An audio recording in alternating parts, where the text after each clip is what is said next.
for another month. So this Saturday, I think it's very important that what we do is decide where this movement goes next. And so we'd like to see people at 12 o'clock in the Unite Union Hall on Middle Abbey Street in Dublin. Now I'm going to introduce our final speakers. This woman, you may have seen her featured on the Pat Kenny show, as she tried to resist her family being thrown out on the streets.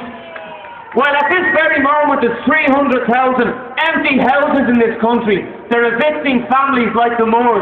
So I'd like to introduce Anne Moore, who was evicted from her house on Friday night, and Councillor Richard Boyd Barrett from the People of Property Alliance is going to help Anne speak.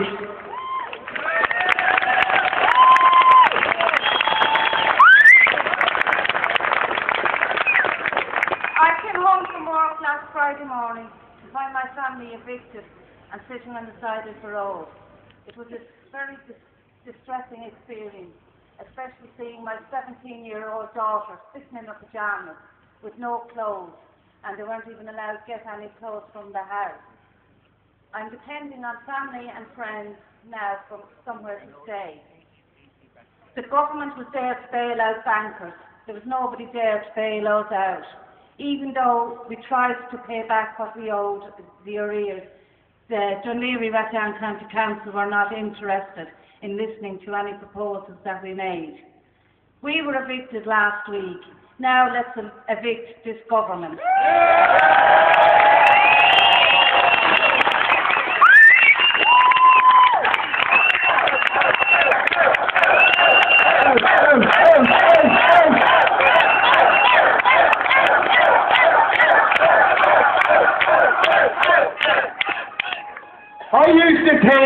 I used to think that people called economists were really clever, that they knew stuff, complicated stuff, that I didn't understand, and that people like Anne didn't understand, and people like those gathered here didn't understand, that they were clever and we were stupid. They understood things like hedge funds and derivatives and futures and debt ratios and spread trading, and this was really important stuff, vital stuff on which our society depended, and we needed these people because only they understood this stuff, but we were too uneducated and too stupid to understand it. Now we know different. Now we know that all those words, all that clever talk, were just euphemisms for gambling and greed and speculation. These were jumped up versions of people gambling in the bookmakers or in the casino. Except the difference is that your ordinary gambler at least has the decency to take their own losses when they lose on a bet or on a punt. But in this country, the rich gamblers and speculators believe that they can take all the gains when they're on a winning streak, but ordinary working people and the vulnerable in our society and the pensioners and the young people have to pick up their tab for the losses and for the gambling and the speculation, and we're here to say we're not stupid, we're not accepting that stuff. Your day is over. And the case of Anne Moore just about sums it up, doesn't it?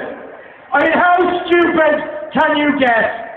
It's not just immoral to throw a family out who happen to be in arrears from their home of 16 years, although it is deeply immoral. But to do it when there are 300,000 empty housing units is obscene beyond belief. It makes no sense whatsoever.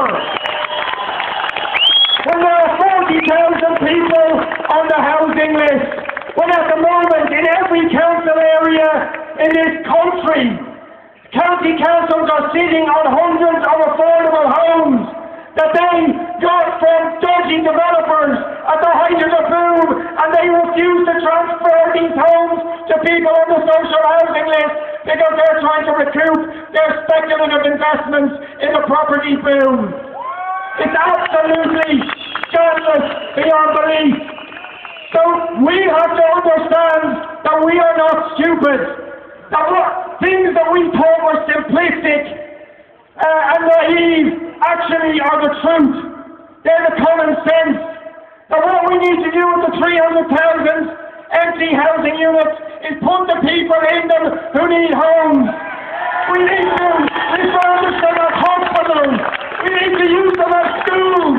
We need to use them as places that we can develop real enterprise, not speculative enterprise, but real public enterprise to serve ordinary people. We need to start putting money into the banks that rob this country and put that money into jobs, into industry that will put people back to work, and that will build the hospitals and the schools and the infrastructure that ordinary people need. It's simple. It's simple. So let's brush this cabal out of the way. Let's put aside the so-called experts and understand that it is the people standing here, the people in every town, every community, are the people who know best how to run this country and what its priorities should be. And I just want to finish on that. They tried to scare us away tonight, but more people came than came last week. And that's because the people are organised. So we have to be back here again next week in bigger numbers. The people here have to organise. We said last week everyone has to bring an extra person, and they have done that, despite the strategy of fear. Now we have to do again the same next week, bring out bigger numbers. And for also, we have to build this over the coming weeks. We need these protests in every town, in every community. We need to build a coalition that is present here in your community, in your town, in your county. So that is the job. You are the organisers. You have to understand you have more intelligence in your little toe than the fools who have been running this country for the last 20 years. Let's go to it. Right, I think the plan is that we're going to leave here and march back to the GPO and make loads of noise as we go. But before we go, I think we should let the people inside hear us again. I think we should say, enough is enough, get this government out. Enough is enough! Enough is enough! Enough is enough! Enough is enough! They say cut back! We say fight back! And they say cut back! We say fight back! And they say cut back! We say fight back! And they say cut back! We say fight back! And they say cut back! We say fight back! And they say cut back! We say fight back! We've destroyed the myth tonight that whenever people assemble, they'd like you to believe that whenever working class people assemble, it's a mob. But we're not a mob. They're the mob in there. Right. If people will follow the stewards and follow the banner at the front there, we're going to march back to the GPO with our heads held high.